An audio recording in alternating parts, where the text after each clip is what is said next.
I want to thank you all for joining us this morning, and we just want to give you information on where we are. We know many of you are multitasking and doing many things, and so we're going to just go ahead and mute everybody's microphone.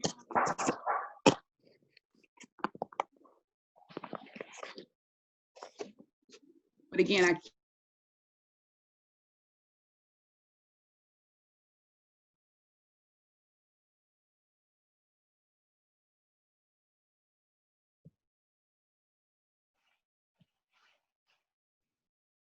and how we're going to move forward.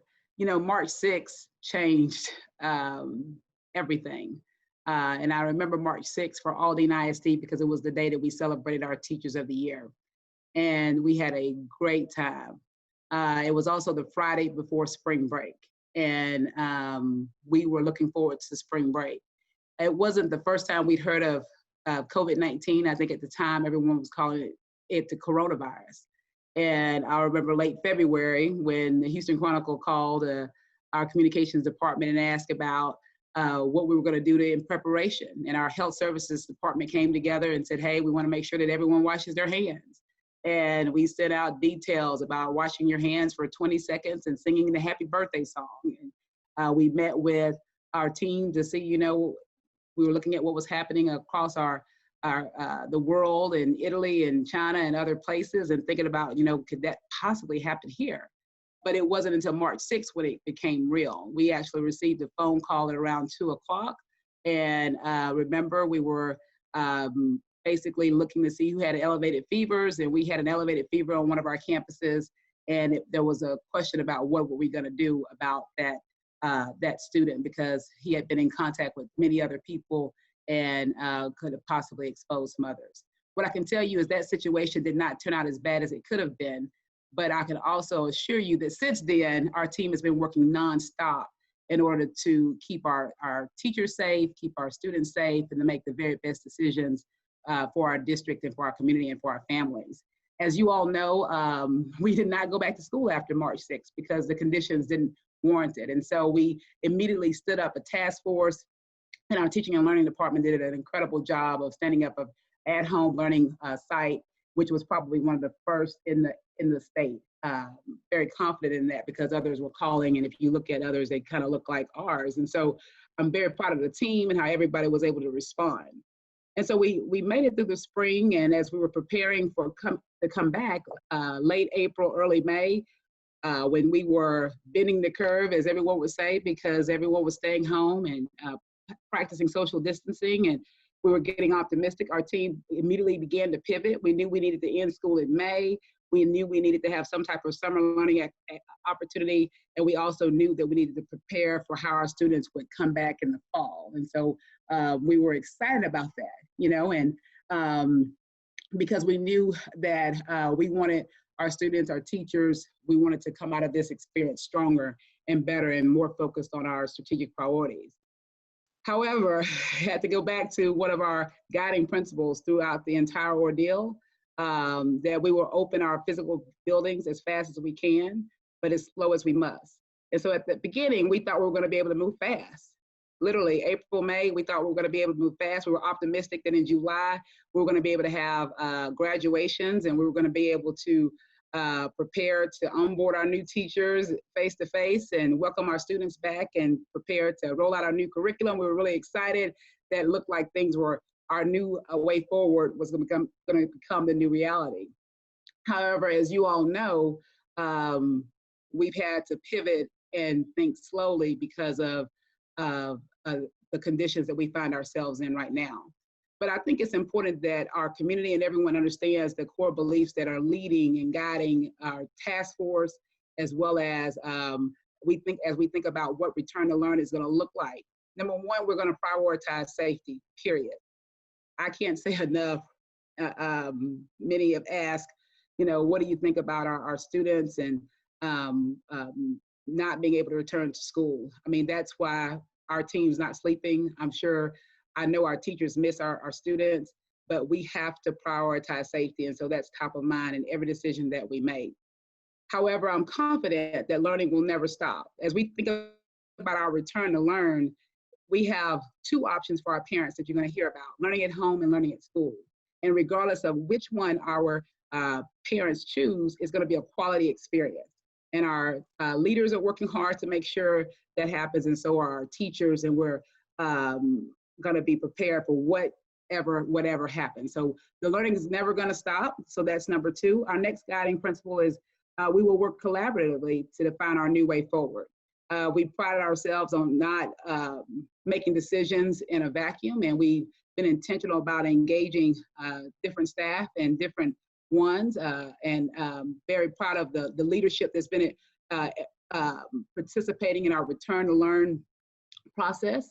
And what you're gonna know is there have been a lot of pivots, because if you look at our leadership across our nation, the leadership across our state, even across, you know, our county and our city, things have been changing, and sometimes there's information that doesn't always line up.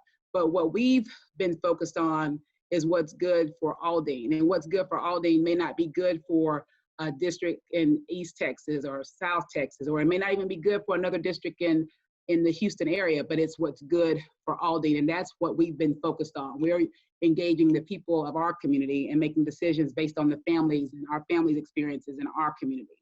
In addition, in the wake of everything that's happened this summer, we have been focused on aligning our decisions with our strategic priorities.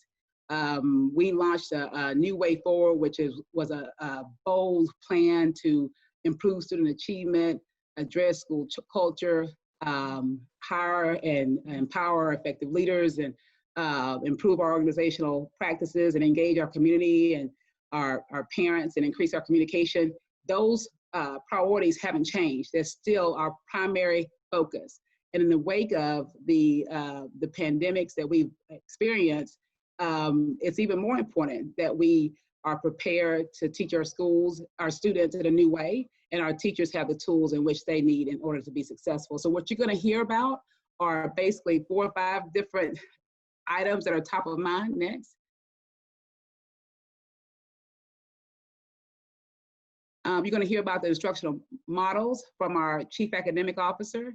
You're going to hear about what the registration processes look like, some of our health and safety initiatives in preparation for what face-to-face could look like, communications, where you can go to for information and how you can get us information, and how we've been responding to different inputs for information. And of course, this is a small enough group that we will have a Q&A. We ask that you put your questions in the chat. And what I can tell you is, because everything is so changing and is always changing and is so fluid, we may not know every answer, but we assure you that we're going to work hard to address whatever questions you have. We can't address every different what-if situation as it pertains to different entities, but what we can think about is what is in the best interest of our teachers, our students, our staff, our families, and of course, our community. So thank you all for being here. At this time, I'm going to turn it over to our Chief Academic Officer, Dr. Todd Davis. Good morning, everyone, and thank you for joining us today. I'm really excited to share with you our 2 instructional models that have been designed for our students this year. As Dr. Goffney said, we are prioritizing safety, and to that end, we have decided that the first 3 weeks of school, all of our students will be learning virtually. So I'll focus primarily on the virtual aspect of our learning models, but I will certainly touch base on both the in-person and the virtual models that have been designed for our students. As we were designing our models for entry into this school year, we reflected on our work when the pandemic started, and that was an immediate response to provide learning opportunities for our students. And we got feedback from our students, our teachers, our parents, and with our priority that learning is and must continue. Learning is every day and it must continue. We knew that we had to design a much more rigorous learning opportunity virtually for our students. And to ensure that learning is happening every day, we needed to make sure that our teachers have quality content and quality instruction every day, that students are provided feedback daily, and that we are monitoring closely student progress and providing the assistance needed when students are struggling. So I'll get deeper into those aspects of our learning models, but one thing to start is to see what the similarities are between our in-person and virtual model, because we do hope at some point that the conditions will allow us to have students back on campus and learning with face-to-face instruction. So first of all, the commonality between the two models is, number one, that curriculum and instruction will continue the same in both models. We have a very well-articulated curriculum in Aldine and an assessment schedule that corresponds to our curriculum. That will continue. Our pacing guides, our scope and sequence, and our expectations for curriculum delivery does not change in either model. Our grading guidelines and policies, it's important to know that that will not change either, that our students must complete all of their work as designed by their teachers at the standards outlined by their teachers in order to pass, be promoted, gain their credits, and ultimately graduate. Other expectations are processes and procedures for our English learners. That will remain in place. Support structures will remain in place in both models for our English language learners, as well as our 504 and special education services. That will not continue. As services, personnel, instructional support, as that is designed in a student's instructional plan, that will be provided in both environments. And then of course, we need to make sure, primarily in the virtual environment, that we are following all guidelines for student privacy, that we will not provide content that does not protect, or provide content or a platform that does not provide utmost privacy and security for our students. The next slide. So let's look at some of the details. This is going to be a broad overview of our instructional model, but we'll look at some of the details of our plan. And I'm going to focus on the teacher responsibilities and how that changes as we move into this school year. First of all, for the on-campus teachers, of course, they will continue to provide in-class instruction as we have always done in a traditional setting. However, it's important that we must be able to pivot from in-class instruction to virtual at any given moment. So to that, our teachers are going to be asked to continue to maintain online content and assessments in our learning management system, which is called Schoology. And we will be asking that our teachers in class continue to assess our students online, but provide weekly feedback online to the students, even though that they're in class with them. And by having this blended model of learning on campus, this allows our teachers and students to be prepared for a quick transition to the virtual world if that's necessary. Now, let's look at how the changes have been designed for virtual. Going back to the slide previous, and one more back. You get a little prelude to my presentation. So first of all, and I'll go quickly here, our teachers virtually, they will be required to have daily instruction. They will build daily Schoology courses. They will be video recording themselves daily and providing not only that broadcast or video recording of instruction, but also assignments and corresponding support within the learning management system Schoology every day. They will be required in their daily schedule to provide small group instruction every day to students who are struggling, and that is face-to-face live instruction. In addition to that, they'll have a minimum of two 60-minute periods of office hours every day that our teachers will be available to support individual students and individual parents if they need that extra time, that extra kind of just a push or reassurance that they're doing the right thing in the virtual environment. Now, the next slide talks about feedback. And again, I've stressed that, I think I've said that a few times, that is a top priority in our plans, that we know that that learning doesn't happen if feedback isn't provided to our students every single day. And so that is always an ongoing expectation for our on-campus teachers. The learning at home side, that is also important. And again, as I've noted, that daily feedback through Schoology, through the lessons and activities, through small group instruction and the office hours is essential for success for our students at home. And finally, it's important to note on the next slide that our requirements for instructional minutes, that doesn't change on the learning on campus side, but it looks a little differently on the learning at home. We ensure that our students are engaged through designing content and assignments that mirror a normal day of instruction in terms of expectations for time engagement in the work. And then it is also important to know that our students will be recorded, their attendance will be recorded every day, that they must log in. And there are 3 attendance markers that the state has outlined in the asynchronous plan that means that our students must have progress every day, or they must interact with the teacher every day or turn in an assignment every day. And if one of these three things happens, that our teachers can then mark our students present. Now, our plan is an asynchronous plan. That means that majority of the work students will be doing, it's self-paced work, that the content and the recordings will be loaded, that they can load it into the system, that they can access at any time throughout the day. And they're with a small dose of face-to-face instruction through the office hours and the small group instruction. So again, thank you for giving us an opportunity to share our instructional plans. Good morning. I'm going to share with you just a little bit of information about our registration process. So as Dr. Davis mentioned, there are two learning models for parents to choose for their students, that either being learning at home or learning on campus. Starting last week on Monday, we developed a process by which we communicated to parents that they were to select a learning model for their student. So they had this past week, Monday through Sunday, to not only select a learning model for their student, but we also gathered other important information from the parent, whether if they chose to learn on campus, did they need transportation? If they chose the learning at home model for their students, did they have a device or did they need a device? We did complete that process, the first part of that process on Sunday evening. We are pleased to report at this time that we have just over 50,000 responses, and that equates to about 75% of our students who have completed the form. While we were pleased with the initial results, we realize that our ultimate goal is we want to ensure that every student is able to make a selection.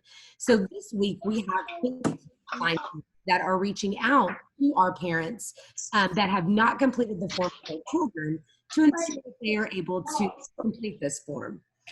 Once we finish the verification process, we'll take this information and begin to define the teacher schedules that Dr. Davis has, as well as to begin sharing with. Stop.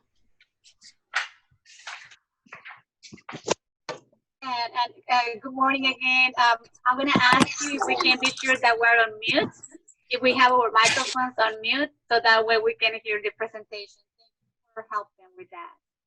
I'm sorry, Ms. Rodriguez. That's okay. The last thing that I want to share with you before we move to our next presenter is that currently we are sitting at about a little over 70% of our parents have selected the learning at home model for their students, and a little under 30% have selected the on-campus model. So we are using these numbers to work behind the scenes to ensure that students are enrolled in the selection that they've chosen.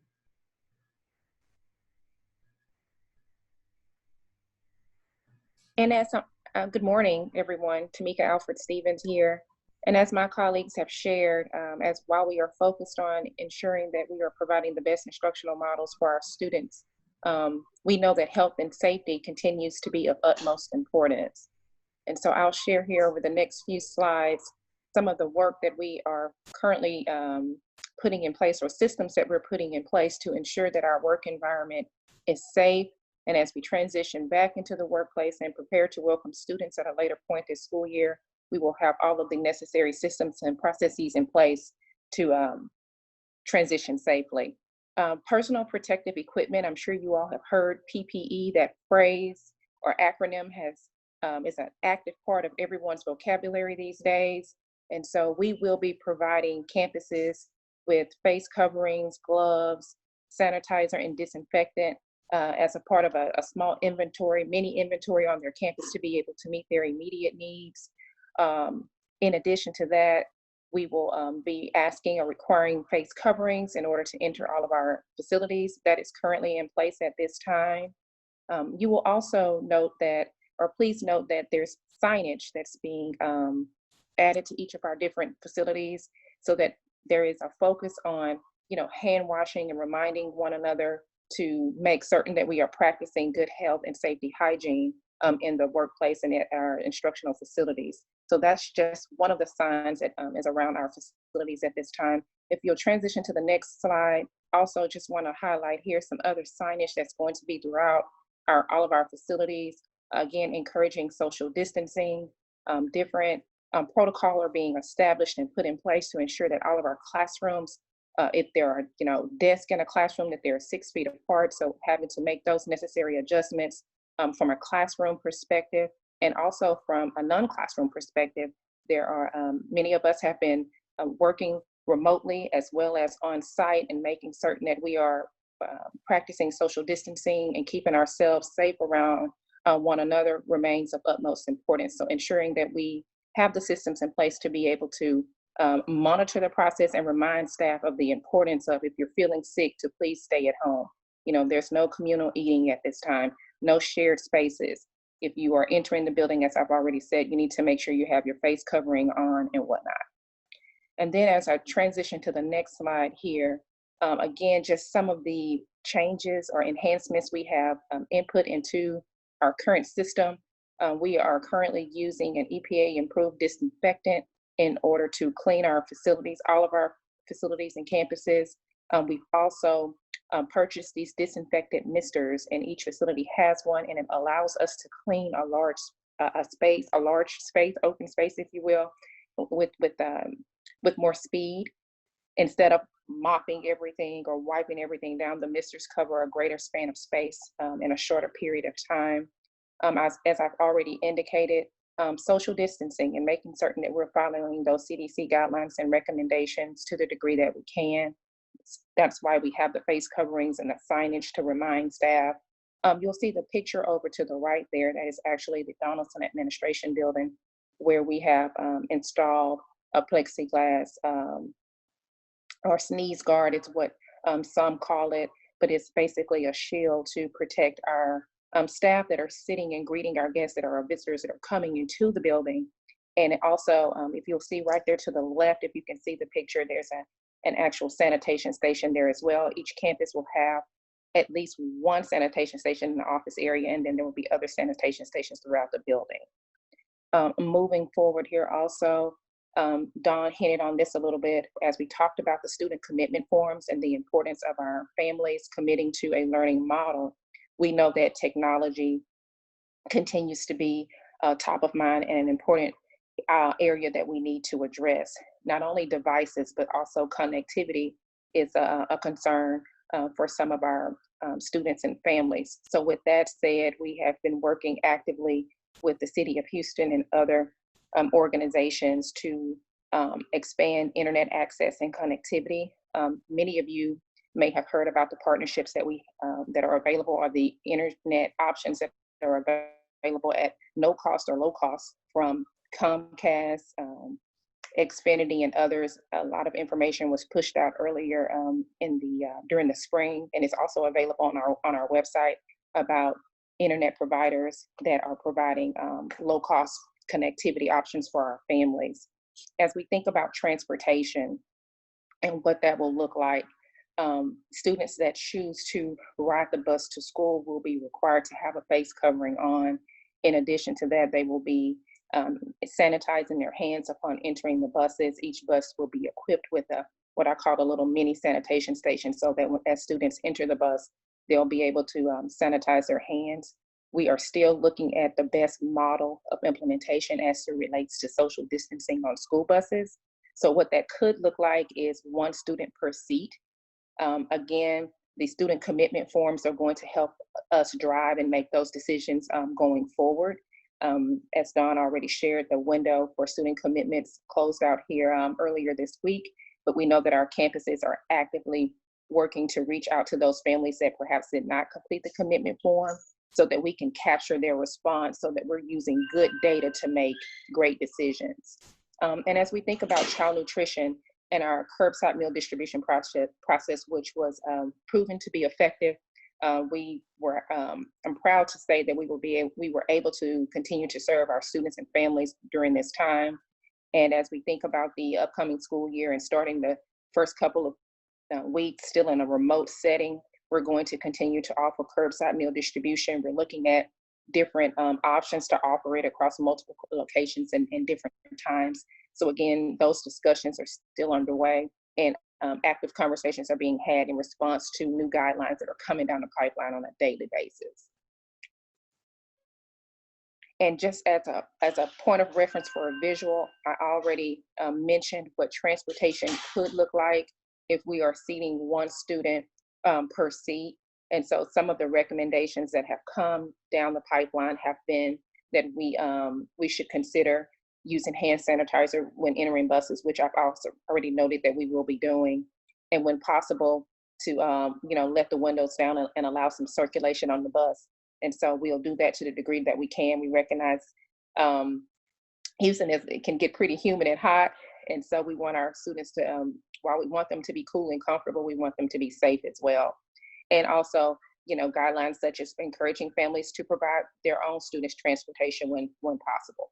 So again, these are just conversations that we are continuously having as we make decisions with the best data that we have available at this time.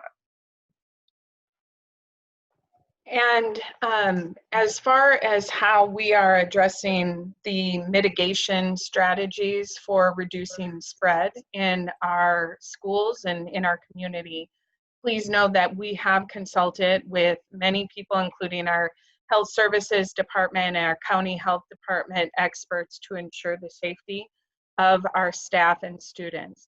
As you have heard, our traditional in-person instruction will not begin until after the 3-week period. In the meantime, we are ensuring that there are safety protocols in place for our staff that are on campuses that are engaging in essential tasks. Face coverings are required for all staff on campuses, and for students 10 years of age or older. We are following CDC recommendations as well as those coming from our Texas Education Agency. Several mitigation strategies that we are implementing to reduce the spread include daily employee self-screenings prior to entering a building. Once students are coming back to those buildings, there will be student pre-screenings with the assistance, as you can imagine, of our parents and our families. We, as you heard from Dr. Alfred Stevens, enhance cleaning and disinfecting along with the tools needed to do that. Physical distancing in classroom and common areas, and frequent hygiene and limiting access. I want to, before we move on, please know that every campus, every school has mobilized a redesign team. This team is a cross-functional group of staff members that are reviewing the classrooms and shared spaces of each part of that building. Each of our schools are vastly different in not only the number of spaces in classrooms, but how much capacity is each in those areas. And so these redesign teams are working with the operations department to analyze how they will be addressing arrival, cafeteria, transitions, and dismissal practices that will ensure the safety of our students. If you could move on, please.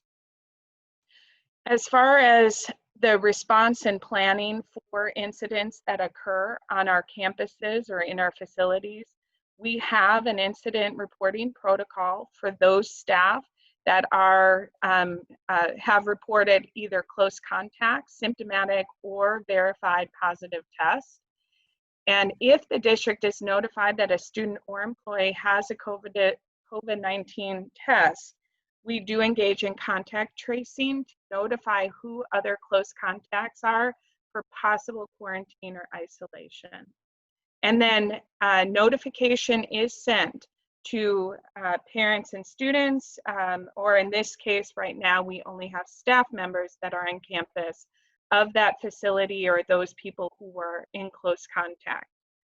We recognize the fact that when we return to on-campus learning, that it will look different as we look to limit interactions, movement, and ensure that there are processes in place for our staff and our students to be healthy and safe. And I am going to now turn it over to Ms. Reed. Good morning again. It still is morning. I just want to, again, thank you all for being here and being interested in the work that's happening in Aldine. What we know is that the work that you do in your jobs and your organizations will really be or has been impacted by what our school district is doing. And so one of the first things we set out to do, as Dr. Goffney mentioned, is ensure that we had stakeholder feedback. So we have throughout the entire process used the voice of students, the voice of parents, the voice of teachers, the voice of principals to help us plan for next steps, for us to be able to pivot and for us to be able to maybe forecast what's coming down the pipeline. Our board of trustees approved our academic calendar in February.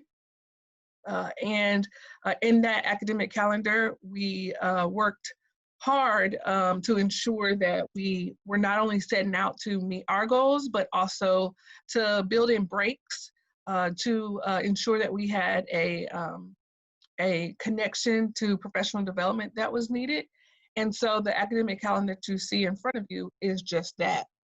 I believe it was in May or June, many districts around us started having conversations about changing their academic calendar.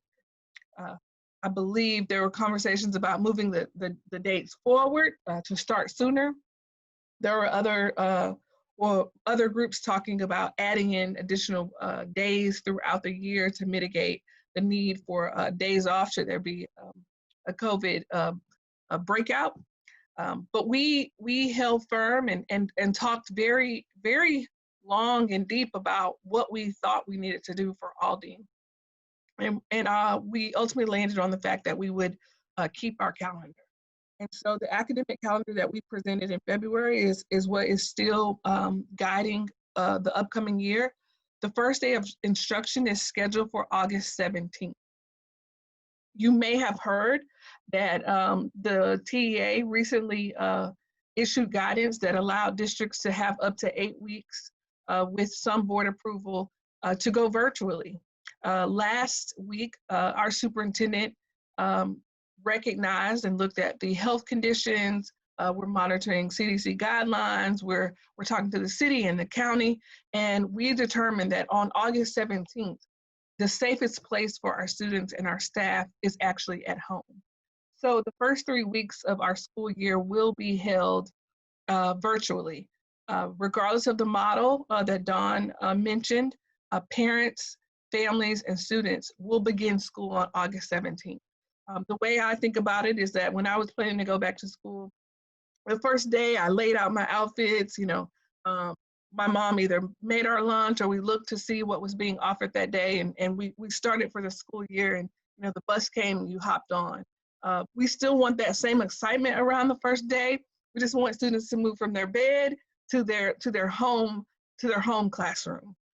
We also announced that teachers could have the option of either working from home, teaching virtually with some guidelines, or choosing to be in their classroom. And so although this is our academic calendar and we've announced those 3 weeks, as you know, things are changing very quickly. Just yesterday, the Harris County Health Department issued guidance and suggestions about staying out of a school building until October. We have not made any changes or made a decision related to how we will move forward, but know that that's something that our reentry plan and leadership team is reviewing. And as things change, we'll continue to reflect, and I think Dr. Goffney said it best, make the best decision that is for Aldine ISD. Next slide, please.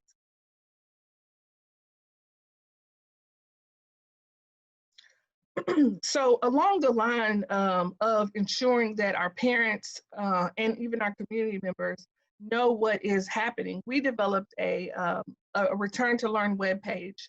This was modeled after our COVID webpage that was launched in the spring. And what we found is that it's best to have one place on the district website where people could go and quickly get all of the information that they needed. And so this Return to Learn website webpage, if you go to our homepage, you'll see Return to Learn. Once you click on it, that is the hub of all things related to how Aldine ISD is returning to learn. At the top of the page is a reminder about the first day of school. We outline our core beliefs so everyone understands where we are starting from.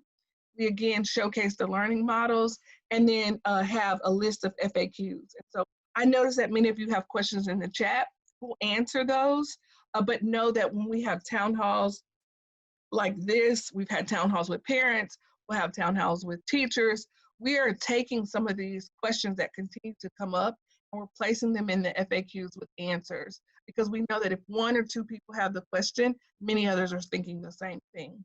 We go to the next slide. As I mentioned, the frequently asked questions answer instruction. We go into detail about the learning models, health and safety. Dr. Alfred Stevens and Katie Rohde really laid out our plan and some of the parameters, but we know that there are detailed questions. Specifically, I have a pre-kindergarten student. My student is a pre-K student. Will he or she need to wear a mask? And so we'll get into those details. For the record, our hope is that what we have asked is that everyone who enters our building will wear a face covering, whether that is a mask, that goes around your ears, or whether that's a face shield, depends on the need. We know that it's going to be difficult to get a pre-kindergartner to wear a mask all day, but we also know that that is one of the CDC requested guidelines and best ways to keep yourself healthy. So the questions about health and safety are there. We talk in detail. Sylvia, we missed like the last 10 seconds. You froze. Okay, so can you go over, restate that about the mask? Thank you. Mm-hmm. So as I mentioned, we will, we know we've asked everyone who is entering our buildings to wear a mask. We understand that it will be difficult to possibly get a pre-kindergarten student to wear a mask every day, all day long, but we understand that that is one of the safety guidelines to ensure everyone is safe. What we know is that someone may decide to wear a mask, others may select and choose to wear a face shield that comes down and is clear. And though either one of those things will be, as Dr. Alfred Stevens mentioned, available or suggested, but everyone who enters our building should prepare to have their face covered. I just wanted to just go a little bit into the FAQs and show you what's there. We also know that when you extracurricular and counseling, lots of questions about will football happen? Will band happen? I want to let you know that just as we've been on this call, the UIL, which is the governing body of our activities, sports and academics, has issued their own guidance, and we will follow those. However, keep in mind that we have said the first 3 weeks of school are virtual and no activities, extracurricular or sports, will take place. And as I mentioned, as we continue to get guidance and suggestion and feedback and changes, all the decisions have to be thought through to ensure that we're following those guidelines. What's important, and one of the things I want to point out, is that we know that school is more than just sitting in a classroom. Many of our students come to school to learn social skills and participate in those team sports, and to learn teamwork and leadership through extracurricular activities. And so we're going to do our best to make those things available, but we also know that safety is top of mind. And many of those decisions will need to be made by families. Next slide. The buildings are closed, but we are not. And so if you dialed our phone number, no one would answer the line because we've opted to be in phase 1, which is people are in the building to do essential tasks. And so we don't have a receptionist there during the main hours, but we know that parents and families still have questions. And so we launched a tool called Let's Talk to allow you, our stakeholders, to have access to the answers of the questions that you have. And so if you see email us, or if you see down here the Let's Talk link, you can click on that and choose whichever area you have a question. The comment goes directly to the person that's responsible, and you should receive a response within 24 hours. Many of us work hard every day to ensure that we're answering those questions a little quicker than 24 hours, but we know that with many things happening, the wait time is about 24 hours. What this allows us to do is see again, are there general questions that are coming up? Are there things that we need to make a little more bold? Are there things that are happening in our community that we're not aware of that we need to take into consideration? So I encourage you to use Let's Talk to submit your specific questions to our group. We will continue to evolve that page, and we're looking to add specifics for each of the schools and campuses, because we know that parents don't always have a question for a school assistant superintendent. They may have a question just for their school principal. And so we'll ensure that we're meeting the needs of our families. Next slide. So the next steps, as Dawn mentioned, our deadline to finalize those student commitment forms were July 19th. And we're using that information to guide how we take the next steps. So when will bus routes be released? How we're going to address device distributions. These next 2 weeks we're using to talk to our community through community forums and town halls, so that we can hear the challenges that you're facing, get your feedback, understand the challenges that you could be up against, and help you to understand what our plan is. And then between August 1st and the first day of school, we're looking at doing a loaner device deployment. We also know that parents want to know who their child's teacher is. You know, a 6th grader who's entering middle school wants to know what they should expect. And so we will host virtual meet the teacher and orientation sessions. And then over the spring, what we learned is that parents are just they're not always aware or have an understanding of the words that we're using. Clever, Schoology, what's the difference between a Chromebook and a laptop? And so our family community engagement department, connected with our schools and our teaching and learning teams, will work on parent trainings so that parents can help their child succeed for the upcoming school year. We recognize that this is an unprecedented year and things are very different, but many of us parents are relearning how to support our students. I just want to remind you that the first day of school is August 17th. And again, remote learning only will occur those first 3 weeks of school. I think the next slide allows us to open up the question and answer period. Dr. Goffney. This is the last slide, Shalia. Yes, ma'am. Yeah. Dr. Goffney, the next slides are Q&A. If she's not on here, I'll just open it up and go through the chat and allow my colleagues to answer or go into a little more detail about some of the questions that they have, and then we'll allow you guys to answer any questions, ask any questions.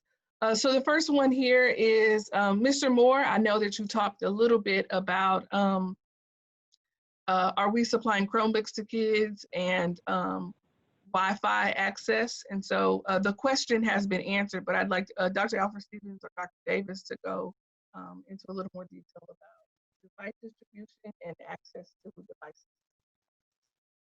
So as noted here, there is a plan to have another round of device distributions, device distribution, I should say, after we have ascertained all necessary data to determine how many families need a device. We will then begin a similar process that was put in place this summer when we were giving out, prior to this summer, I should say, when we were giving out devices to complete the spring semester as well as prepare students for the summer learning experience. Our goal is to have a phased-in approach to one-to-one devices. We've ordered upwards of nearly 20,000 devices. However, all of them have not been received. However, we do have an abundance of devices on site that will help us be able to be responsive to the needs of our families. And I want to use the key word is families at this time, because the original device distribution process that we've implemented was 1 device per family. And we recognize that there are families that have more than 1 student within the household. And so as we look at the numbers and then determine if our demand is exceeding our supply, we will determine how we will prioritize ensuring that each family has a device. We anticipate that we will still be able to provide each family with a device, but knowing that as more devices come into the system, the orders that we placed back in early spring or late spring, I should say, that as we receive those, we will have another round of distribution to make certain we're meeting the needs of our families. As it relates to hotspots, very difficult to come by. We have distributed nearly 4,000 hotspots, and we do not have any additional hotspots on site at this time. So again, we are waiting to receive additional hotspots. So be mindful that our campuses are Wi-Fi accessible. We have even extended the capacity of the Wi-Fi output. I think, Mr. Moore, you mentioned in the chat that, or someone else mentioned in the chat also, that there are other internet providers that are providing low-cost options to families for internet services. I know on our district's website, there's a comprehensive listing of many of the different companies that are making that opportunity affordable for our families. So again, we recognize that device distribution is of utmost importance in making certain that our students have the tools that they need, but the focus will be ensuring that each family has a device, and then as more devices come in, we will distribute them at that time. Shalia, does that address the question in the chat regarding It does. devices? It does. Dr. Davis, there is a question about, what if parents do not have access to those internet providers, or we are not able to get a device to them? Is there a plan to get physical education? Yes, so we are creating a plan, what we're calling a no-tech plan, to support students that do not have a device or do not have internet access. That will involve distribution of paper packets, but also, just like I had explained in our virtual model, we do expect there to be some element of direct instruction and teacher feedback every day. So we're designing opportunities for that to still continue within this. So we are currently in the process of finalizing our plans for students that do not have technology, but we will continue to have learning opportunities for all students as we begin the school year. Okay. There is a question related to, yes, what we found, Dawn, I'll ask if Dawn's available to go into a little more detail. Very early on, we found that there is a challenge of not just getting internet access to our students through devices, but there are parts of our district that are just deserts, that you're not able to access internet, not because of the home, but because of the connectivity and the infrastructure of the area. And so, Dawn, will you provide a little more detail on how we were able to come up with that and where those areas are?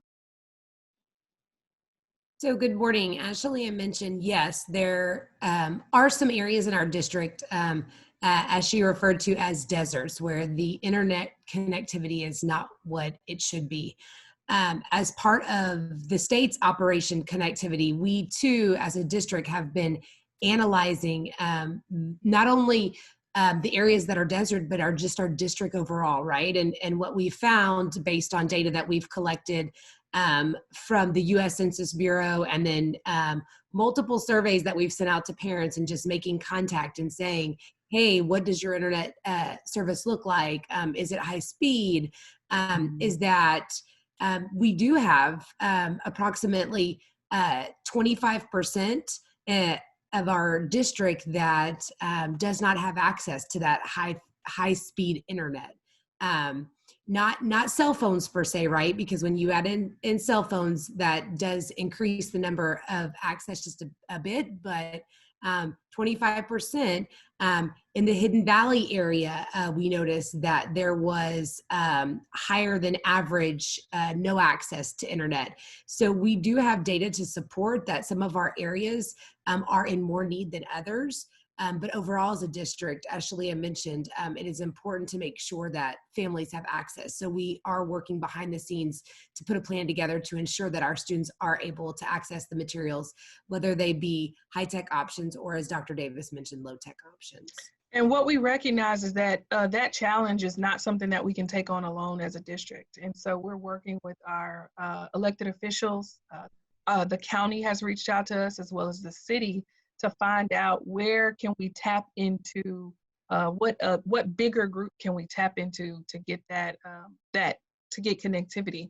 I think Dr. Goffney has said it best. You know, all of us should have a right to have running water. All of us should have a right to have internet access, and I think that this crisis really showed us that without internet access, the digital divide is real, and it really separates and creates another barrier for students.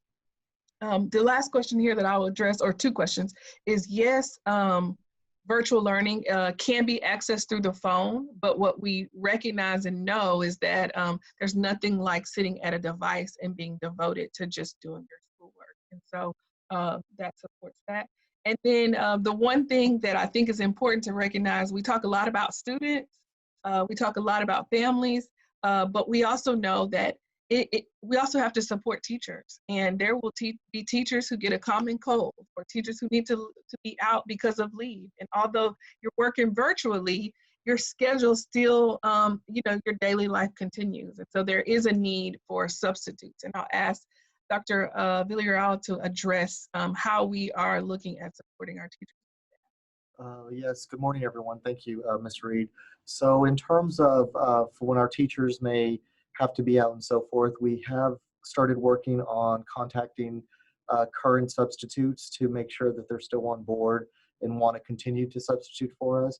We've also made an announcement last week to all of our campuses that they will be getting a dedicated sub through September 30th that would start on August the 6th with the start of teachers, so that they are able to get trained and assist virtually and so forth as we return to learn, because we felt it was extremely important to have that consistency or the continuity of someone who actually understands the remote learning or the virtual learning. And so we provided that to our campuses.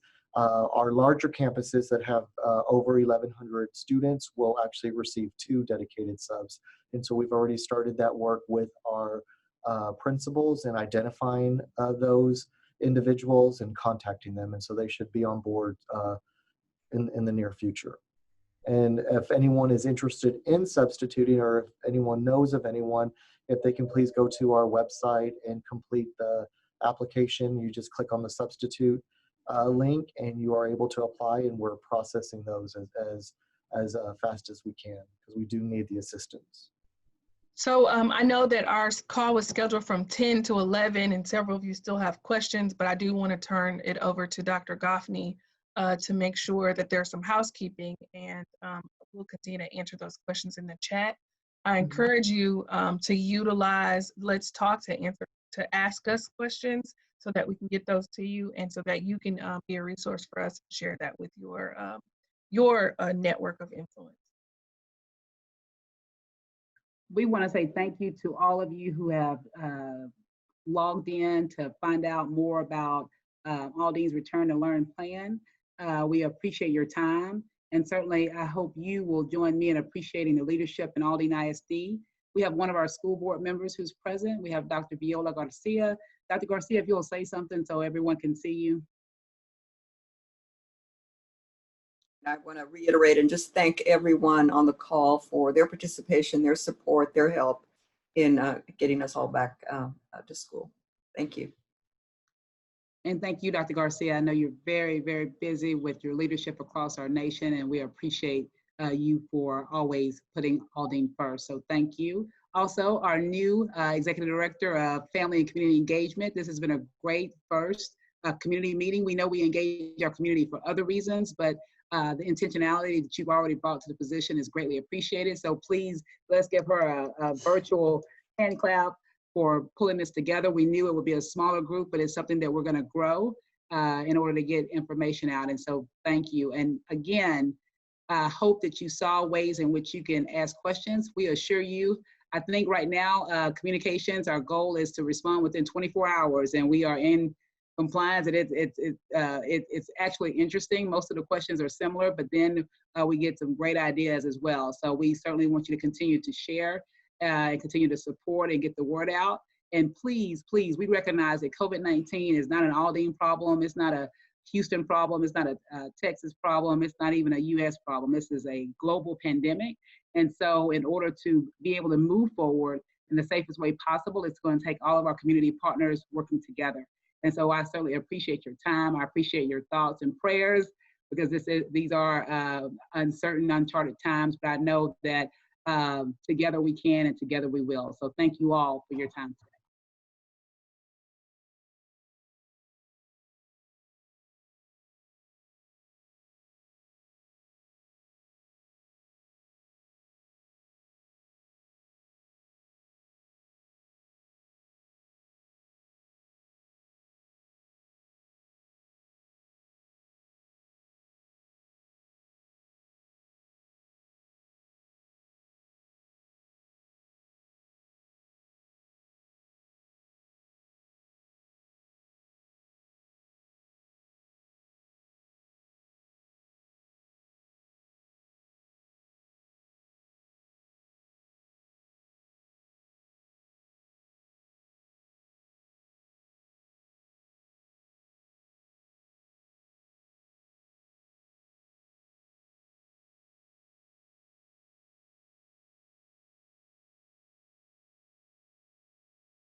I had a record number of students joining in. In my small group, I had 8, and the other one I had 9. So, and they were super happy.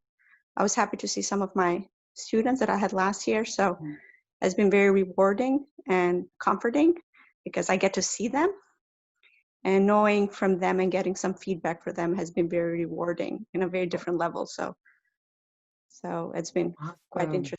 So hopefully I'll get more today. So mine isn't along the same lines, but for me, it's a little bit of a different role. I've been an educator for 6 years now, and for summer camp, I've actually stepped into a leadership role as a site coordinator. Yay, good job. Thank you.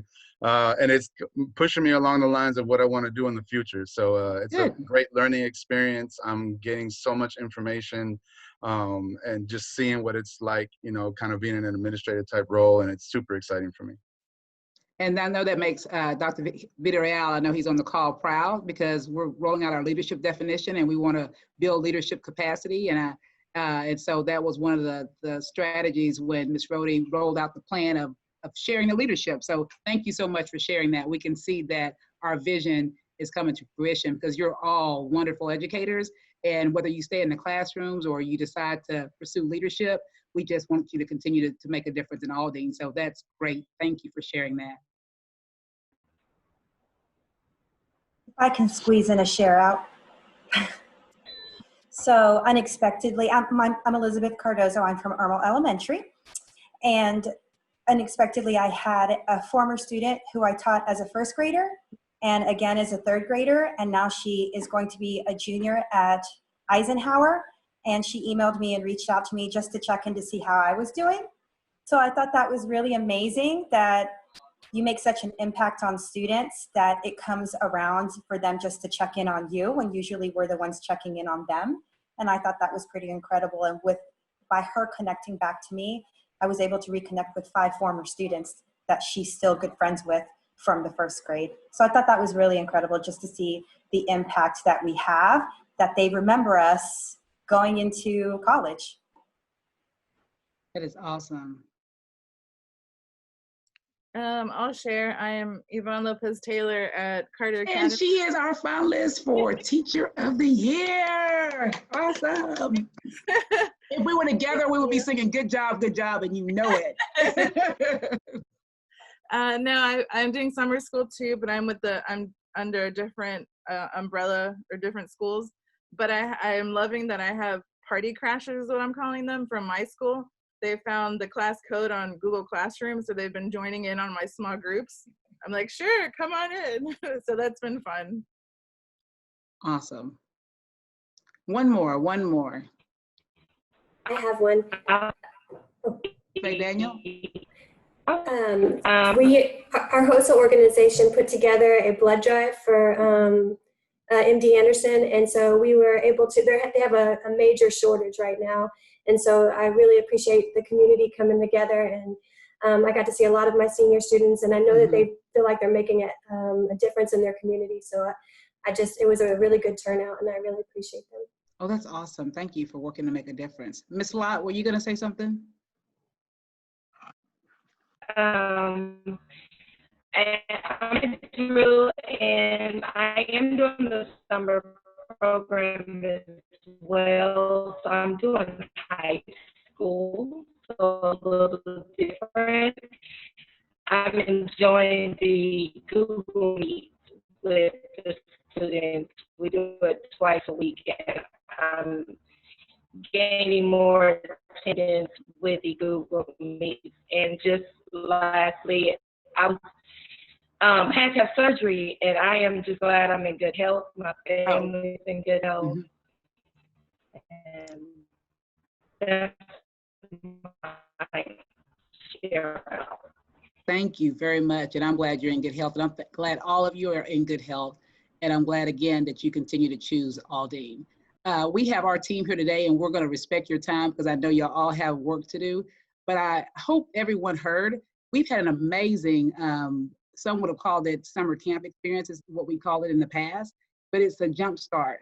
And as someone already alluded to, there was a plan in place from our site coordinators to our leaders and our teachers and all of those people, those groups were making plans towards the spring semester, and they had planned for summer camp. And then we recognized that we weren't going to be able to come back face to face, and immediately, they were able to pivot. And what I can tell you for sure, it has been amazing. I've talked to our Chief Academic Officer, Dr. Davis, our Chief of Schools, Katie Rohde. We've talked about how amazing it is to see the level of engagement in a virtual environment. And although we had to pivot quickly in the spring, we recognize that things are going to look different in the fall, but we've been inspired by what our teams are doing during the summer. So, and many of you who are Teachers of the Year were selected, and we can't thank you enough for that. I'm also excited to meet with this group, and it's all of you are Teachers of the Year, which means you are dedicated to the work, you love what you do, you are passionate about the work, you're making a difference, and I thank you for giving up your time today to come and have an open discussion with me. And I think we met one time earlier, and I want to reiterate the importance of using your voice. We're going to talk a little bit more than normal, but then we're going to break into smaller groups, and so that you can have an opportunity to give some feedback. But right now, we're just going to have a conversation, because I feel like we just need to make sure and get the word out and think about how we're going to move forward. Before we started working on our plan on Return to Learn, as we were completing the spring semester, what was the guiding principle for all of the work was the fact that we were going to go as fast as we could. We were going to open our building as fast as we can, but as slow as we must, while guaranteeing choices and opportunities for our students. So I want you to think about that. We're going to open the doors as fast as we can. And of course, we want to open the doors fast because we got work to do. We have strategic priorities, we have goals for our students, and we're excited about the growth, and we're excited about everything, all the work that we were doing, building leadership capacity, as we were discussing just now, rolling out our leadership definition. We had work to do. So of course we want them to come back to the building. But then I'm so thankful, since day one, we've talked about the idea that we've got to go as slow as we must go.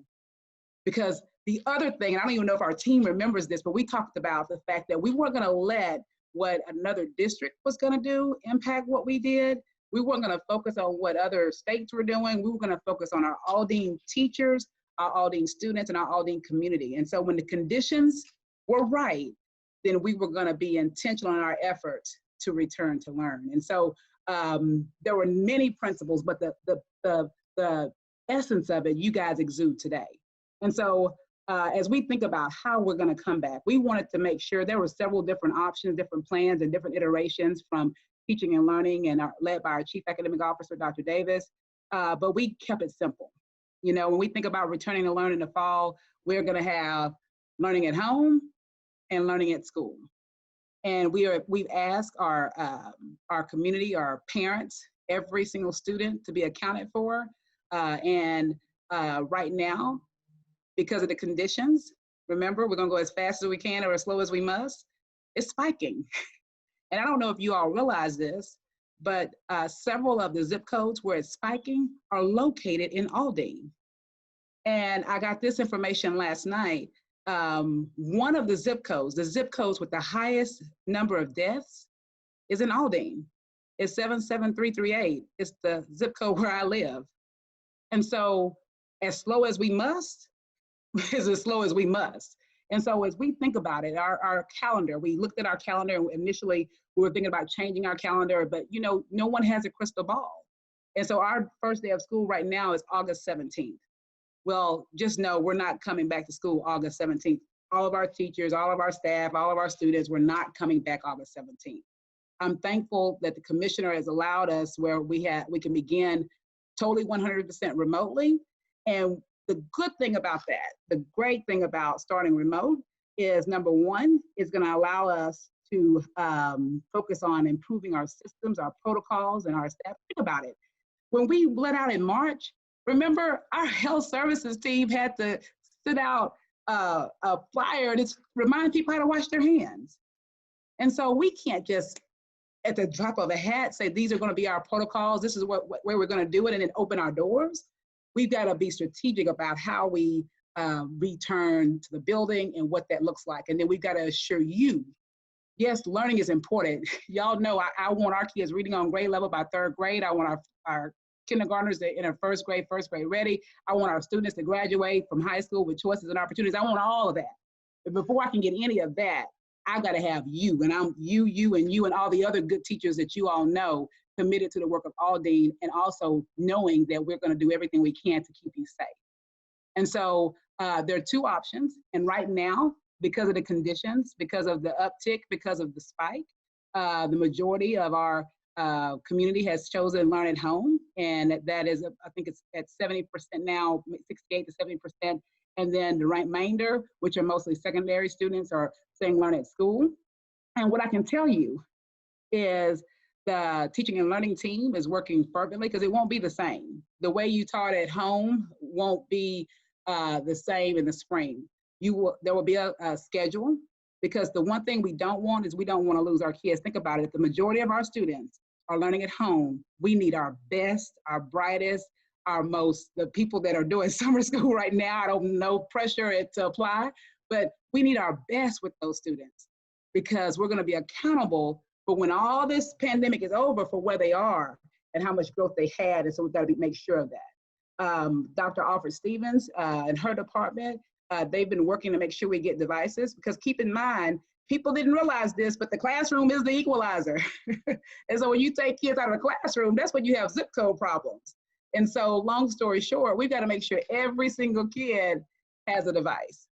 And we're working on that. During the spring, we made sure the families, and so it'll be it's a process still. And thankfully, we've had some generous partnerships. And again, we're still working strategically to make sure that all our kids have devices. I love the story that one of you told about summer school.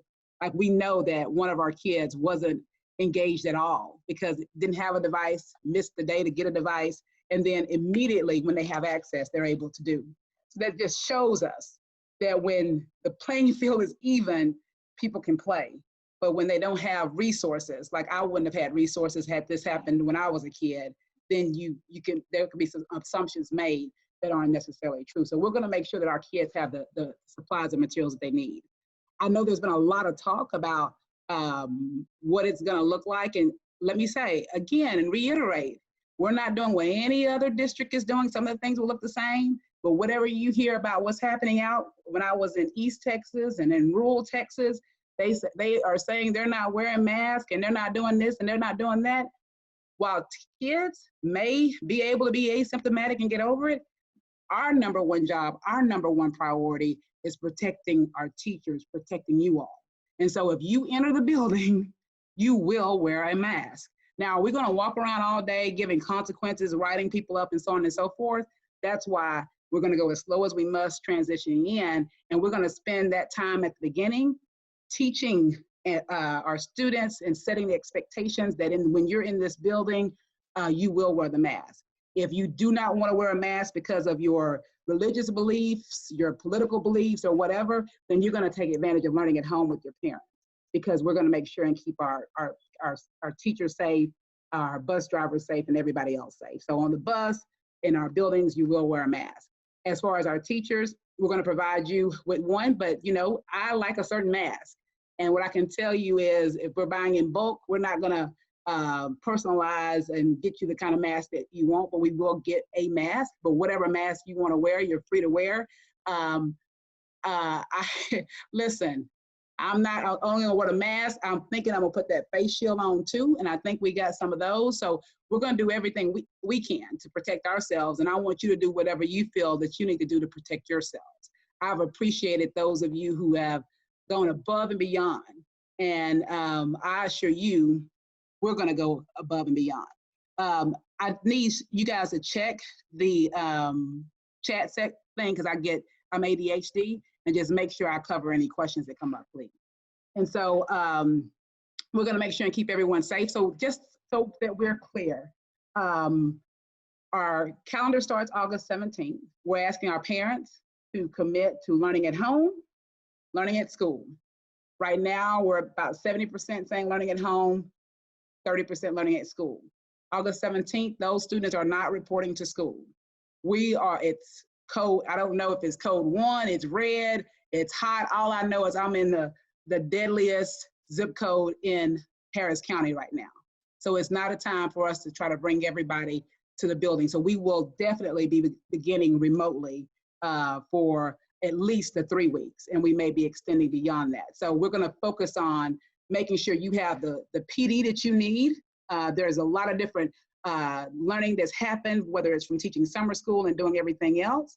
And then there's a lot of different ways in which the expectations are going to be different from the spring, the fall. And so we're going to be making sure that everyone is equipped for that, because the spring was an emergency reaction to the conditions that we're in. We've got to be intentional, and you guys during the summer have proven that you can engage students in a different way. So we want to make sure that all of our students are engaged, and we'll be able to have some smaller group conversations with our chief academic officer in just one second. And then as we think about, so as your specific questions, you're gonna have a breakout with all of them, but if there's anything that's for the group, we'll come back and have a share out. So if there's anything that we need to get solid on. Let me think. What have I not hit? I think, Dr. Goffney, you've covered most things. The 2 plans, I think that there is a question for some clarity. It sounds like you mentioned the first 3 weeks. So can you just clarify what, for a teacher, the first 3 weeks looks like? Remote. The first 3 weeks looks like remote instruction. If the conditions exist as they are, then everyone will begin remotely. However, after the 3 weeks are up, 6 weeks, 9 weeks, whenever the conditions improve, the 30% who've selected Learn at School will start phasing in and transitioning to school. So it'll be a transition process. What we want to make sure of is that you have the resources you need, that you have the devices you need, and all of that. And so we're working out the logistics of what that looks like. So you will be setting up your rooms and all of that, because you'll be teaching from your rooms, but you will be teaching virtually from your rooms. And so you will be set up in your rooms where you're isolated and no one will be in there but you, and you will be, it's asynchronous, and talk and speak to it better than I can, but hopefully you can have some synchronous experiences, as well as making sure and pulling kids together for small groups. For our remote experience and for our learning at home teachers, we're also going to have office hours and all of that. So we'll clarify that. Mosley says she's confused. So who is Mosley? Jennifer. Jennifer, you say you're still confused.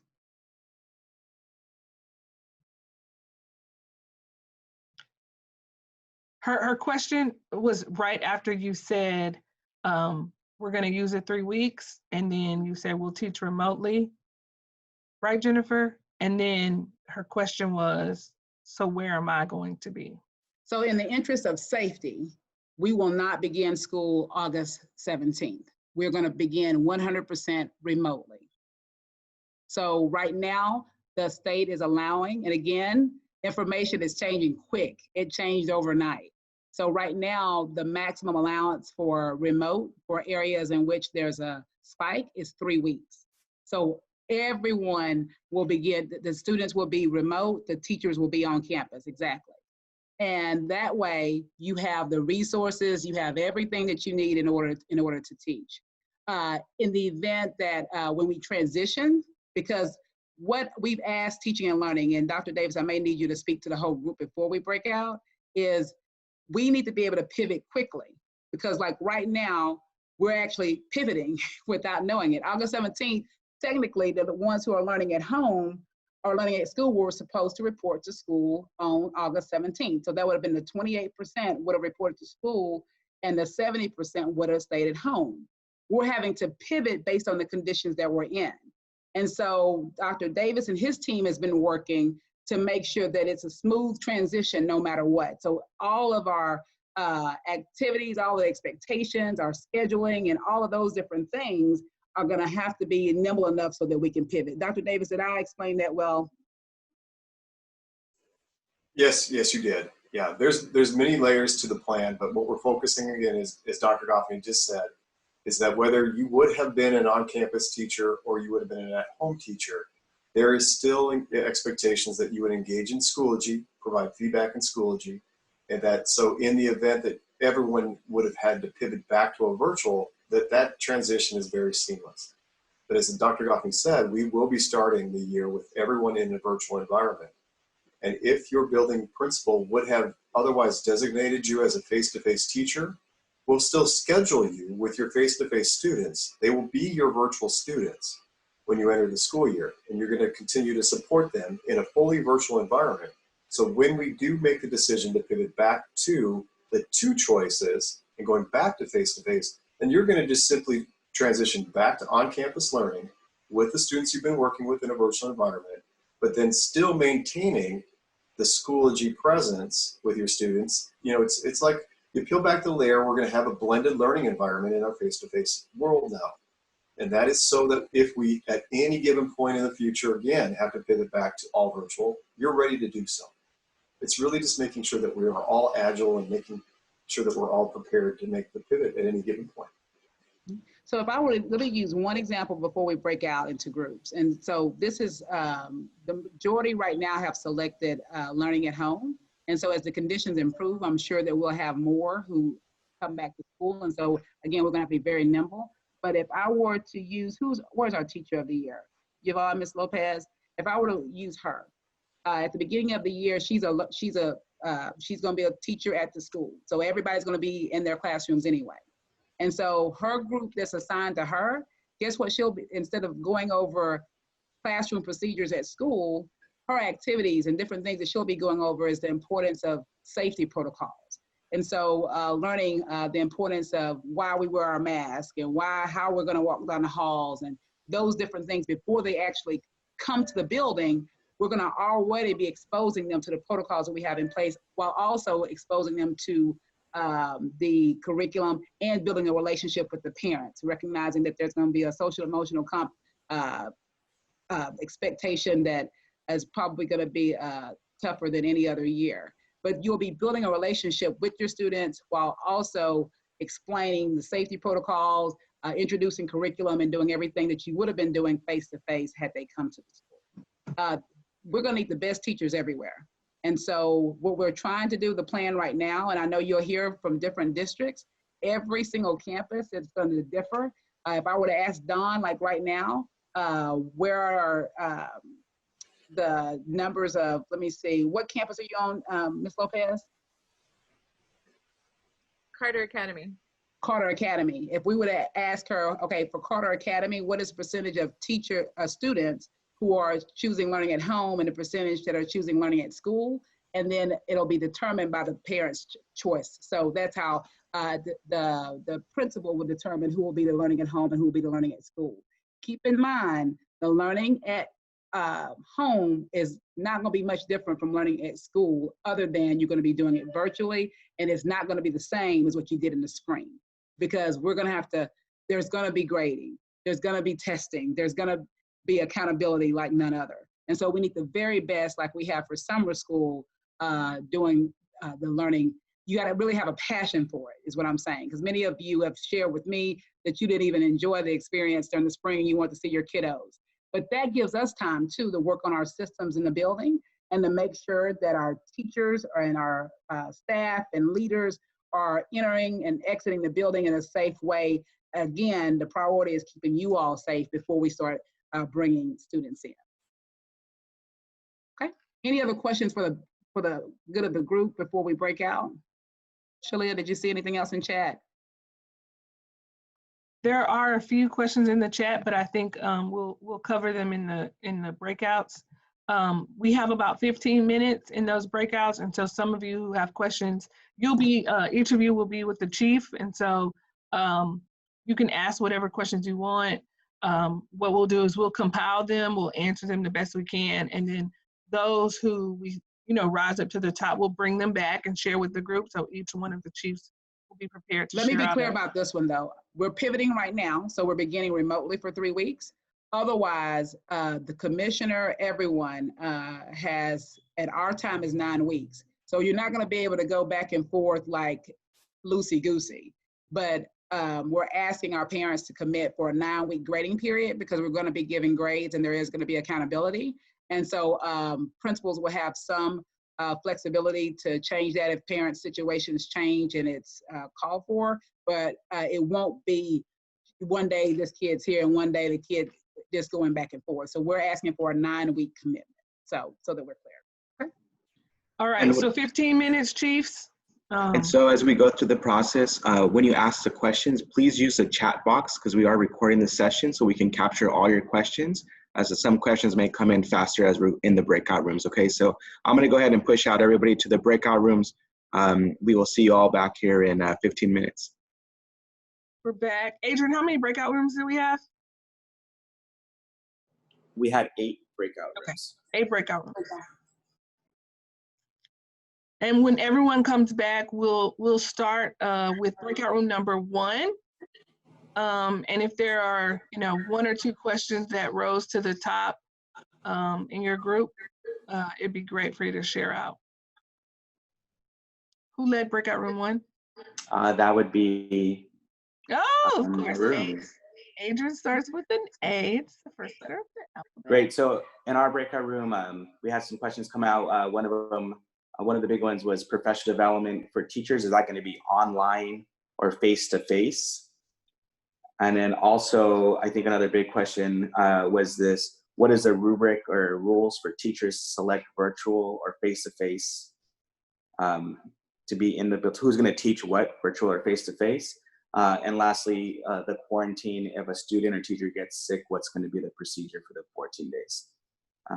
And one other one, I'll just say this one is, how will teachers get the resources? For example, CKEL resources, will they be delivered to the schools or teachers have to pick them up? So were you able to answer those questions, or was those? So professional development, we were talking about online, the teachers, the sickness, and the protocol for virtual, we are working through as a district. So we will get back to everybody once we have a final answer. And the CKEL resource, I know Dr. Davis will address that when he has it ready as we go forward from there. And just one shout out, teachers do like Google Meets as a very friendly platform, and also the Zoom options as well. Dr. Davis, do you want to add anything about the CKLA resources before we move on?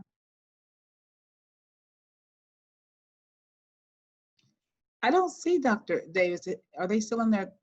Dr. Davis is here. Oh, there he is. Here. Where'd you go, though? It's still here. CKLA resources, did you want to address them? I can, yes. The CKLA resources, number one, CKLA has a virtual hub that will serve as a resource for primarily for our students, but it will also be a resource that teachers can direct students to and through their Schoology activities. But really, the beauty of the curriculum is that it is really laid out nicely on a daily basis. Some may call it scripted. I don't like to use that word scripted, but it is very, very detailed and laid out for a teacher to be able to quickly use those resources and that lesson layout to pivot into a virtual environment.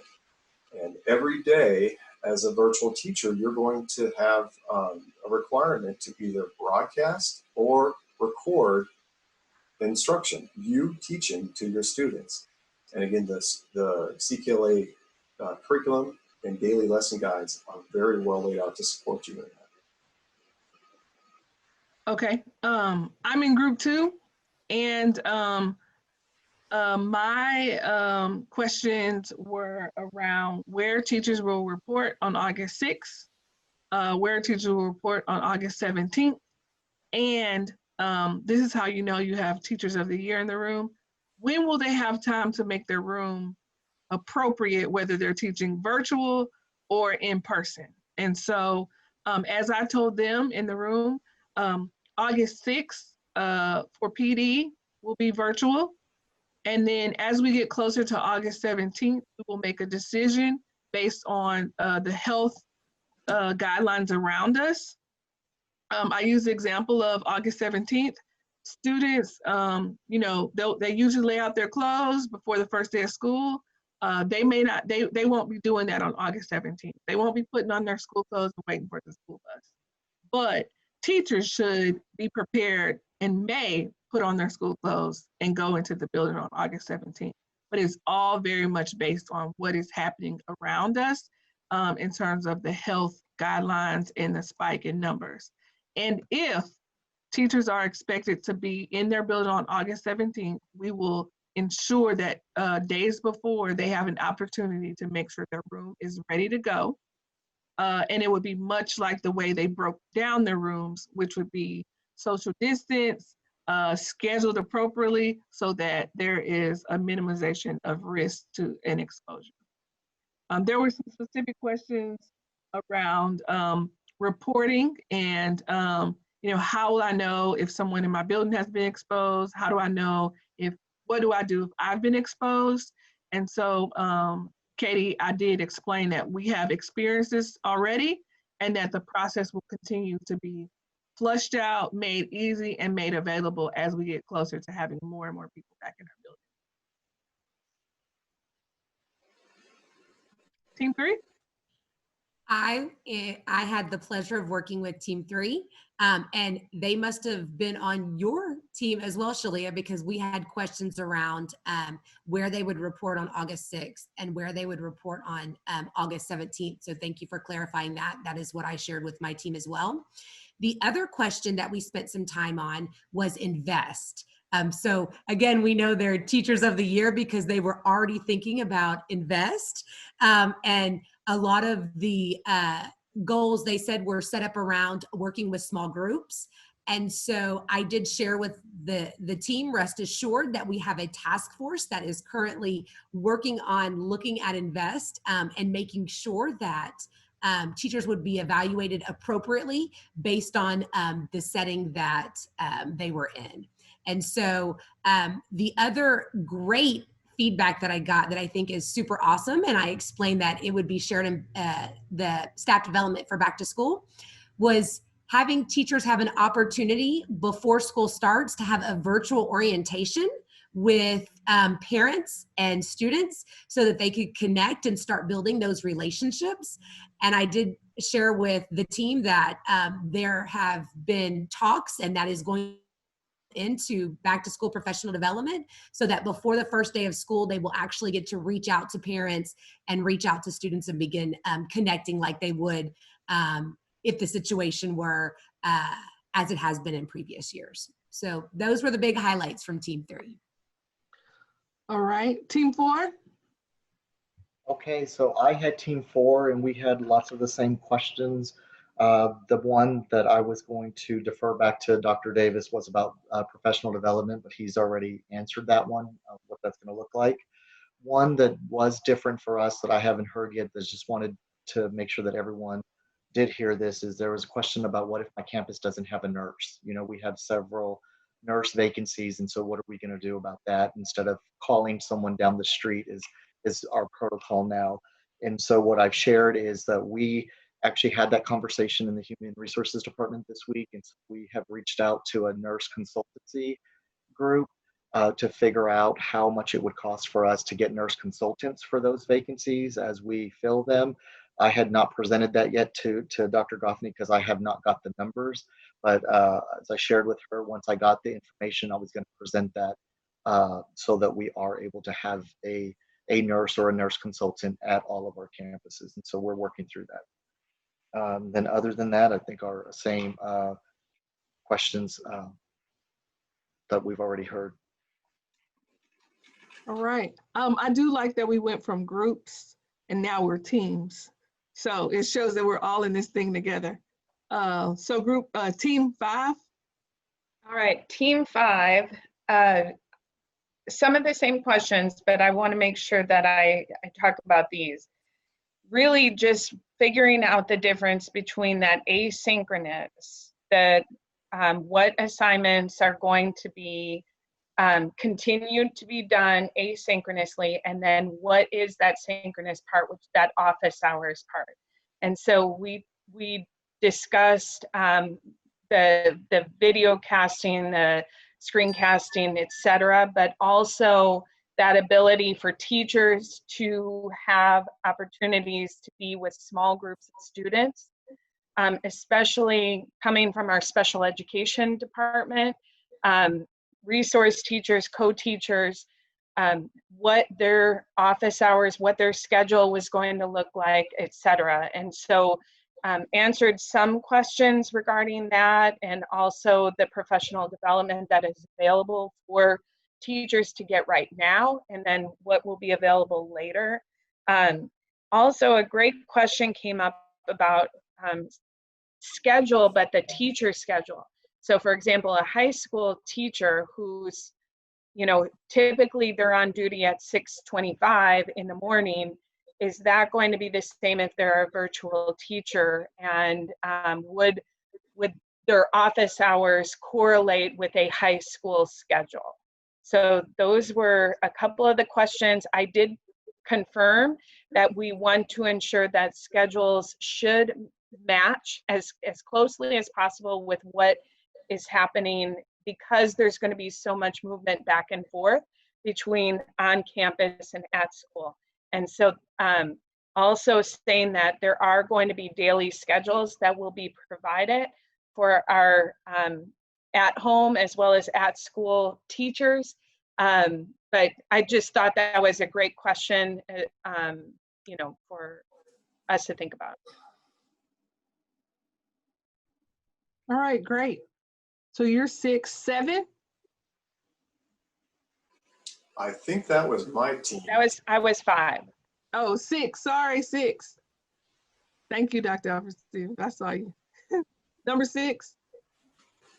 I think that might be UK. Was that you? Oh, great. All right. So our group, we had a couple of the same questions that the other groups. What happens if you test positive? What happens after that? And then we had one teacher who was a CTE teacher and wanted to know, I usually have 35 students, she said, how am I going to teach my class if we have to do social distancing? And so we talked about that we're going to try to get those schedules together, maybe do something on a rotating basis, but right now that we'll be starting online. And so she'll have to come up with some classes that she can teach from her kitchen at school. We also had a question about, what about teachers who are pregnant? And in those situations, it's a case-by-case basis. They'll have to go to our HR department and to have that conversation with benefits and have their physician to make a determination on what's best for that teacher.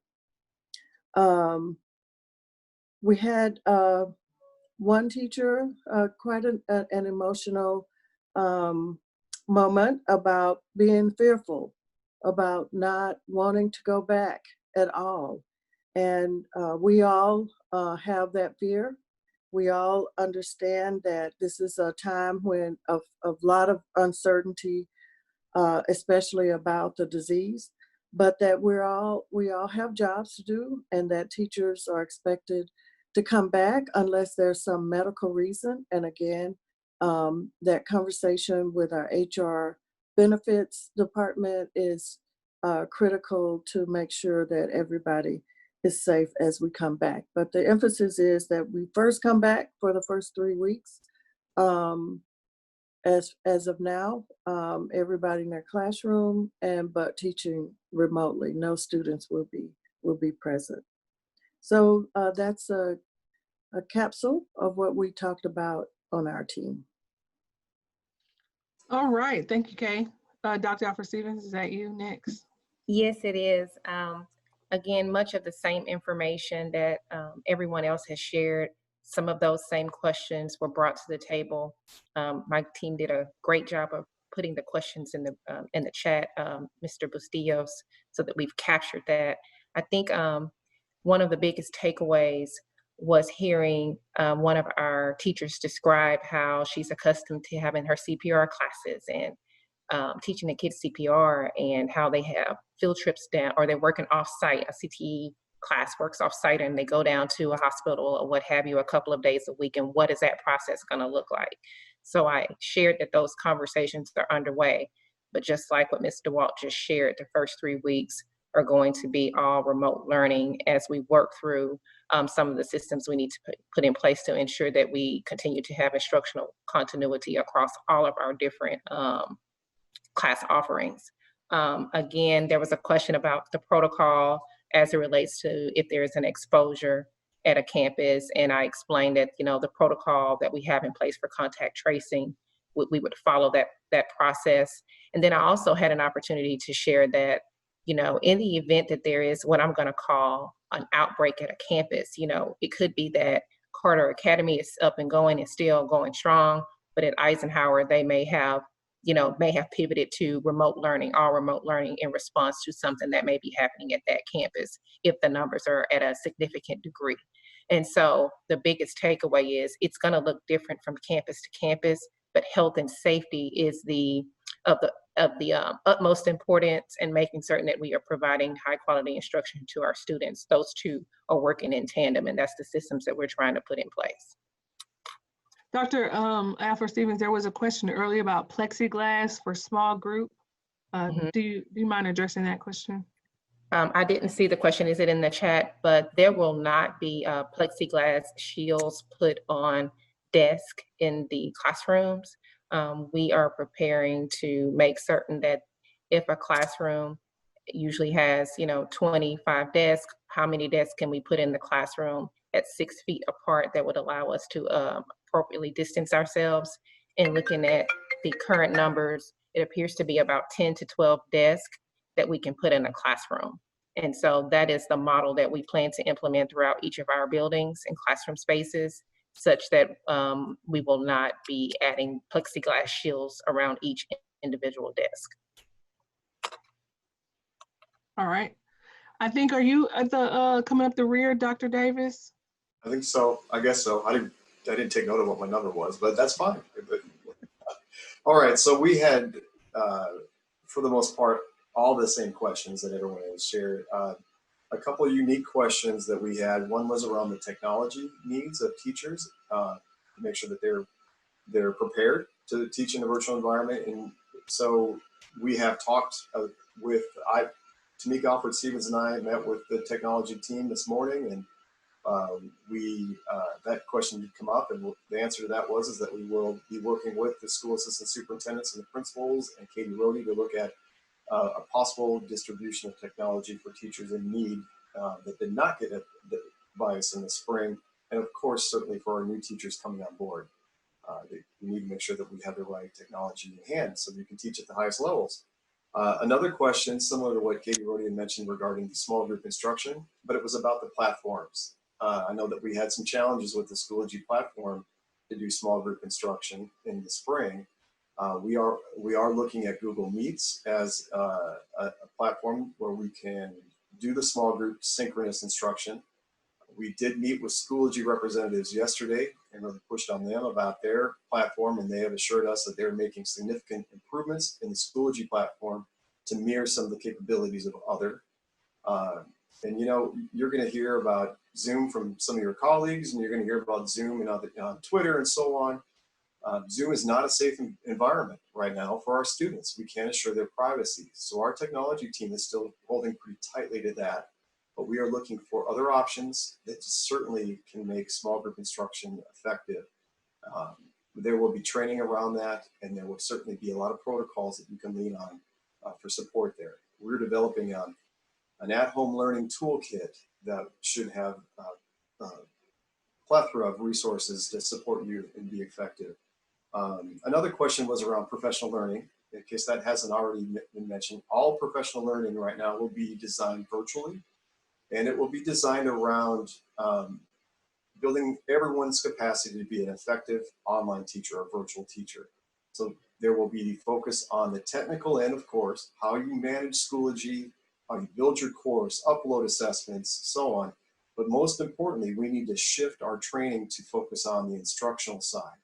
Virtual pedagogy, making sure that we have good teaching strategies, good engagement strategies in place for effective teaching every single day. And right now we have available to all teachers, we have a choice board of, I think there are 12 different self-paced virtual learning trainings that our professional learning department has put together. You can access that through the Schoology at Home group, and your principal has also received an email. So if you can't find it, just email your principal and say, hey, I want that, I want access to that choice board. But as teacher leaders, I mean, it's a little plug here, and you all are teacher leaders. If you could encourage those that you work with, your colleagues, to start beginning to get into the training, get the refreshers. You know, it seems like what happened in March, April, and May was years ago. And personally, I had to go in and refresh my own knowledge of the platform. And so I encourage you to do the same thing, and hopefully you can pass on that encouragement to others. But that's the end of my plug, and that was all of our questions that we had. Okay, there are a few more that showed up that maybe anyone can answer. I think this is a good one. Kids are tech savvy. How will we ensure independent work and not shared answers? Essentially, how do we know students aren't going to cheat? I think that building a relationship, and just like it's going to be the same as if they were in class. You know, they're savvy. Cheating didn't start with this group. It started years ago. I'm sure when you were in school, you know somebody who was cheating. And so holding people accountable and trying to have a spirit of integrity and doing the best you can during these difficult times. And so I think we're going to, as far as assignments, Todd, Katie, are we purchasing any or do we have? I think we have a like a plagiarism, what kind of, yeah, so we have that piece, but. And there's other software that can help limit cheating on tests. It's a technical term to it, and I can't for the life of me think. I can't either.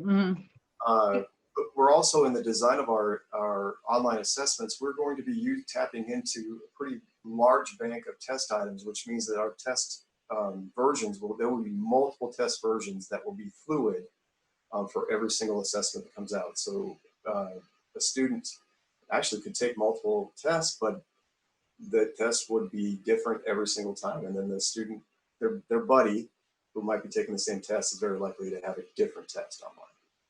Good. One more question, and this one also came up in my session. What teachers are teaching virtual and which are teaching face-to-face? And I think in my group, the question was, how will that be decided?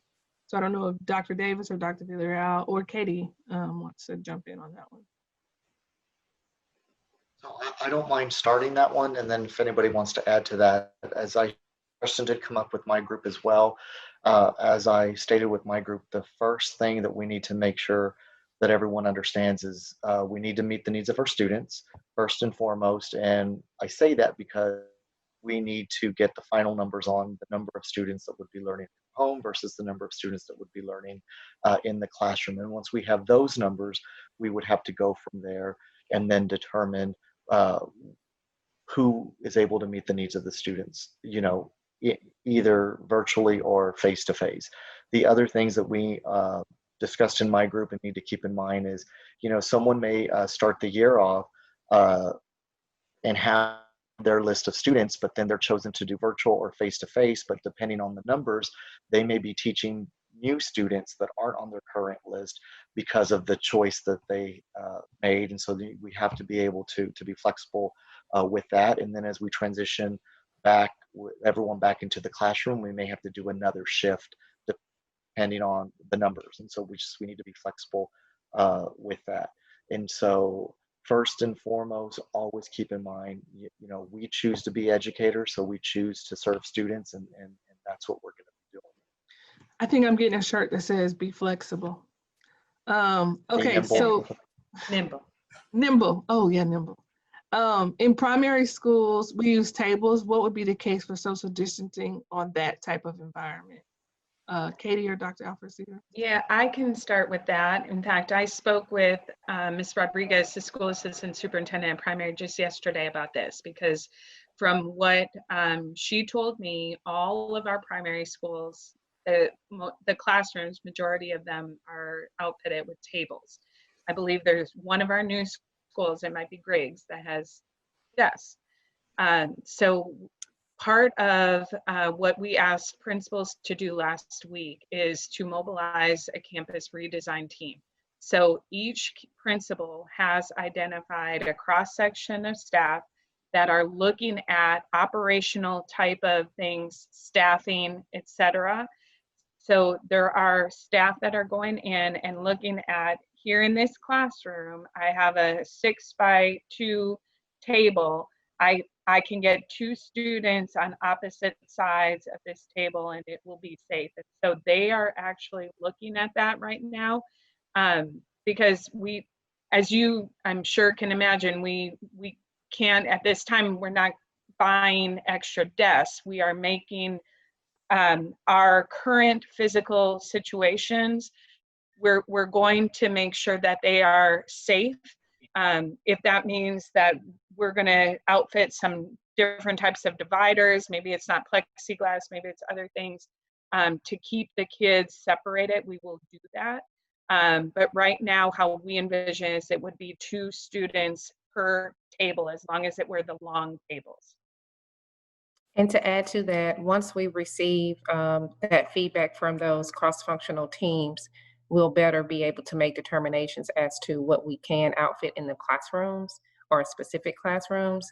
But this may be a situation also whereby, you know, the teacher may wear a face shield instead of or kids wear a face shield that we would provide, and as opposed to a mask. When you have one on one end of the table, or one on each end of the table, and the teacher, you know, perhaps in the middle. So those conversations are definitely still underway.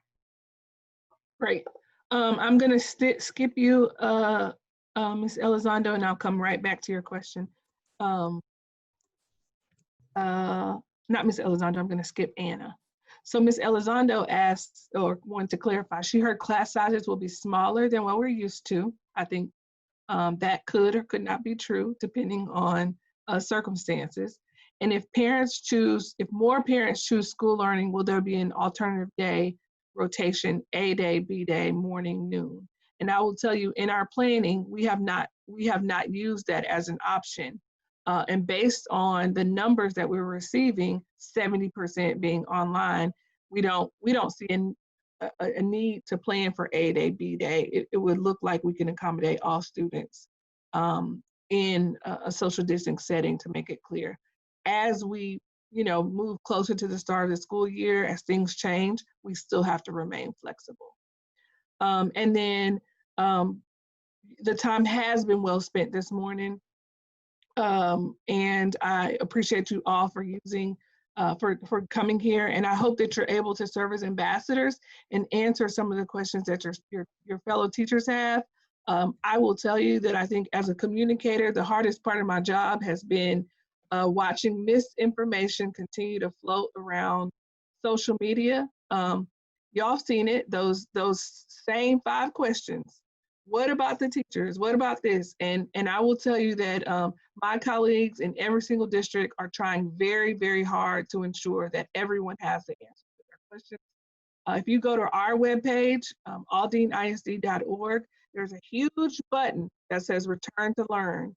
All the stories about returning to learn is there, and there is a long list of FAQs that answer every single one of your questions. We will take some of the questions that you guys came up with and we'll add them there. But the truth is, I hope you understand that we are trying our best to meet the needs of our staff and our students. And Dr. Goffney started off by saying, we will move as fast as we must. Yep. And then go as slow as we need. As fast as we can, as slow as we must. Thank you. I can't. Thank you. That's the thing, though. It's a balance. And as more information comes out and as more information we receive, it may change. It may flip. And so, Ms. Elizondo, I'm sorry, I keep seeing your name. Anna, your question was, are parents getting informed about virtual learning for the first 3 weeks of school? Yes, they will find out today. We will issue a press release about that today. And so not just parents, but teachers will also learn about that. And so, again, although the first 3 weeks of school will be virtual, please know the first day of school is still August 17th, and learning will start on that day. Thank you for your time. Thank you for your efforts. Thank you for everything you do for our students, and thank you for being prepared. We will take these notes and we will put them in FAQs. And Ryan, what we hope to do is be able to use this recording and share with other teachers because you guys ask good questions. You can reach all of us by email. I would encourage you to start with myself or Adrian, but of course, Dr. Davis, Katie, Dr. Alfred Stevens can answer your questions. And if you have anything, you can use Let's Talk or reach us. I see you, Ms. Lang. I know that many of you have to go. Ms. Lang has asked to pray. And so I just want to make sure that we are closing out the meeting. And those of you who would like to stay for that can, but the meeting is officially over. And again, thank you for all of your work. Thank you for everything that you do. And the truth is, stay safe and mask up, as our mayor says, mask up. Hard times are ahead of us, but if anybody can do it, we can do it. We're prepared for this. All right, so as I mentioned, the meeting's over. Ms. Lang wants to pray. If you want to hang out with her and participate in that, you absolutely can.